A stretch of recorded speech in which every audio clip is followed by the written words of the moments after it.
Dear parents and students, welcome back to my YouTube channel. Today I am discussing the some important ninth class chapter number 5 middle question answers, that is fundamental unit of life. ಸ್ನೇಹಿತರೆ, ಇವತ್ತಿನ 9ನೇ ತರಗತಿಯ ವಿಜ್ಞಾನ ತರಗತಿಗೆ ತಮಗೆಲ್ಲ ಆತ್ಮೀಯವಾಗಿ ಸ್ವಾಗತ. ಈ ಒಂದು ತರಗತಿಯಲ್ಲಿ chapter number 5 fundamental unit of life ಈ ಘಟಕಕ್ಕೆ ಸಂಬಂಧಿಸಿದಂತೆ ಅಭ್ಯಾಸದ ಮಧ್ಯದಲ್ಲಿ ಬರುವ ಪ್ರಶ್ನೋತ್ತರಗಳನ್ನು ಚರ್ಚೆ ಮಾಡೋಣ. ಸ್ನೇಹಿತರೆ, ಇದುವರೆಗೆ ತಾವು ನನ್ನ ಚಾನಲ್ಗೆ ಸಬ್ಸ್ಕ್ರೈಬ್ ಆಗದಿದ್ದರೆ ಸಬ್ಸ್ಕ್ರೈಬ್ ಆಗಿ, ಲೈಕ್ ಮಾಡಿ, ಫ್ರೆಂಡ್ಸ್ಗೆ ಶೇರ್ ಮಾಡಿ. ನಾವು ಮಾಡಿರ್ತಕ್ಕಂಥ ಎಲ್ಲ ವೀಡಿಯೋಗಳನ್ನ ತಾವು ವೀಕ್ಷಣೆ ಮಾಡಬೇಕಾದ್ರೆ ತಪ್ಪೇ ಪಕ್ಕದಲ್ಲಿರ್ತಕ್ಕಂಥ ಬೆಲ್ ಐಕಾನ್ ಒತ್ತಿ, ನಿಮಗೆ ನೋಟಿಫೈ ಆಗೋ ಮೂಲಕ ಎಲ್ಲ ವೀಡಿಯೋಗಳು ದೊರೆತಕ್ಕಂಥದ್ದು. ಈಗ ಫಂಡಮೆಂಟಲ್ ಯೂನಿಟ್ ಆಫ್ ಲೈಫ್ ಈ ಘಟಕಕ್ಕೆ ಸಂಬಂಧಿಸಿದಂತೆ ಅಭ್ಯಾಸದ ಮಧ್ಯದಲ್ಲಿ ಬರ್ತಕ್ಕಂಥ ಪ್ರಶ್ನೋತ್ತರಗಳನ್ನು ಚರ್ಚೆ ಮಾಡೋಣ.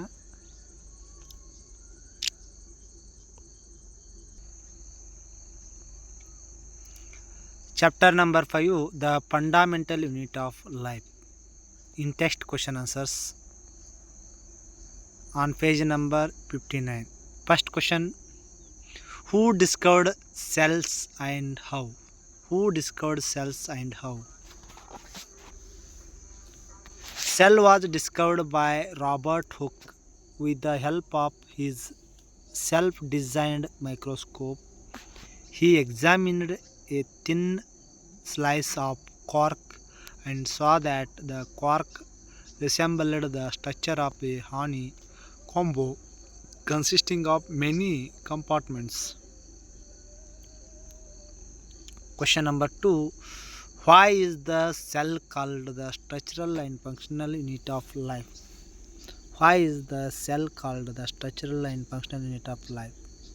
Right answer: there are various components in the animal and plants cell known as the cell organelles.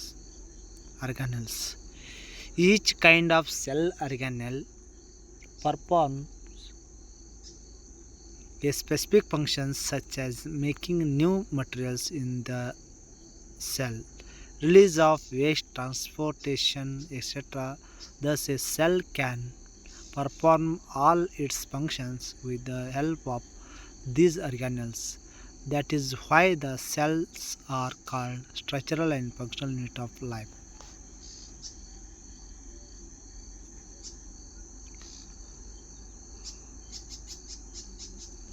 On page number 61, middle question answers: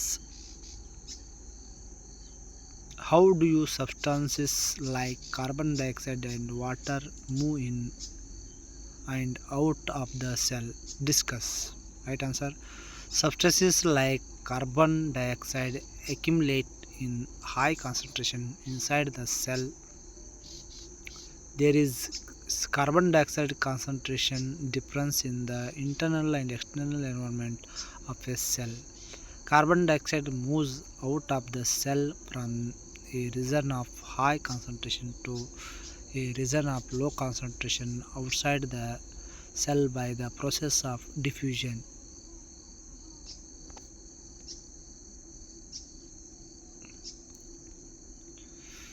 Question number 2: why is the plasma membrane called a selectively permeable membrane? Right answer: the plasma membrane selectively allows the entry and exit of some materials in and out of the cell. It also prevents movement of some other materials. Therefore, it is called a selectively permeable membrane. On page number 65, question answers. First question: can you name the two organelles we have studied that contain their own genetic material? Mitochondria and plastids. Question number 2: if the organization of a cell is destroyed due to some physical or chemical influence, what will happen? The cell will not be able to perform its basic functions and will die after some time. Question number 3: why are lysosomes known as suicide bags? The lysosomes contain very powerful hydrolytic enzymes which are capable of breaking down organic matter. For example, when a cell gets damaged, then lysosomes burst and enzymes digest their own cell. Hence, the lysosomes are known as suicide bag of the cell. Question number 4. Where are proteins synthesized inside the cell? Where are proteins synthesized inside the cell? Right answer, rhizosomes are the site of proteins is synthesized.